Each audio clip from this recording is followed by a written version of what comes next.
Hello everyone and welcome back to my channel, Edmond Mendaros.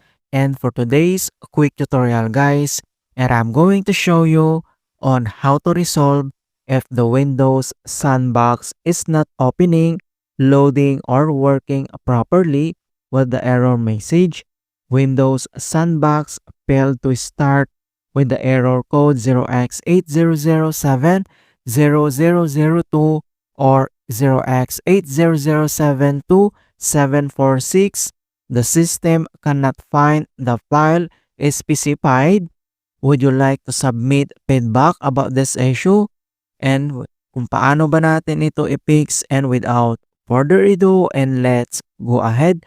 So the first solutions we will do is to enable virtualizations Hyper-V and slot support. Kung paano ba natin gawin? All you have to do is to press the Windows key plus letter R on your keyboard. Pagsabayin mo lang yan. And pop up itong run. So dito lang sa box ay kailangan lang natin i-enter dito yung command keyword na control. And itap mo lang dito yung OK. And once na open mo na tong settings at dito lang sa top right corner and i-click mo lang yung arrow na yan. And then select mo lang dito yung large icons para makita mo lahat yung settings. And next step ay kailangan mo lang select dito yung programs and features. So click mo lang yan. And dito lang sa left side menu and select mo lang dito yung turn Windows features on or off. So i-click mo lang yan. And dito sa turn Windows features on or off, so ang next step ay kailangan lang natin i-locate dito yung Windows Hypervisor Platform. So kailangan naka-check itong Windows Hypervisor Platform and then i-click mo lang dito yung OK. Alright, so after dito sa Windows Programs and Features, and the other solution na pwede natin gawin is to run the Windows services required by Sandbox. Kung paano ba natin gawin, all you have to do is to press the Windows key plus letter R on your keyboard. Pagsabayin mo lang yan. And once na open mo na tong run, so dito lang sa box ay kailangan lang natin i-enter yung command keyword na services.msc. So that is all one word. Just type command keyword services.msc and itap mo lang dito yung OK. And once na open mo na tong services at services local, so dito lang sa right side ay kailangan lang natin i-locate dito yung Hyper-V Remote Desktop Virtualization Services. So scroll down lang tayo at hanapin natin dito yung Hyper-V Remote Desktop Virtualization Service. So ang gagawin natin dito is to select and double click. And then dito sa general at dito sa startup type, so select mo lang dito yung automatic.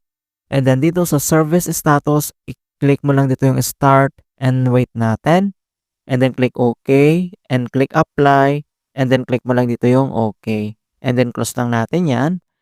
And to avoid running into the same issue in the future, you'll have to configure some additional settings and the services. So kung paano ba natin gawin, all you have to do is to click on the search menu. And dito sa search for app, so type mo lang dito yung services.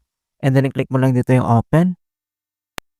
And once na open mo na itong services and services local, dito sa right side ay kailangan na natin i-locate dito yung Hyper-V Remote Desktop Virtualizations. So kailangan lang natin mag-scroll down and then select mo lang dito yung Remote Desktop Virtualization Services. So select and double click. And next step, dito lang sa taas ay kailangan mo lang select dito yung recovery. And then dito sa recovery sections, ang next step ay select mo lang dito yung second failure. And then makikita mo dito yung arrow na yan. So click mo lang yan. And then select mo lang dito yung restart the service. So click mo lang yan. And then click mo lang dito yung apply and i-click mo lang dito yung OK. Alright, so and close lang natin yan. And hope na na-resolve yung problem. And the next step, so dito lang sa start menu and kailangan mo lang mag-restart. Click mo lang yan. Alright, so ganoon lang po kasimple on how to fix Windows Sandbox not opening, loading, or working with the error code 0x80070002 or 0x80072746.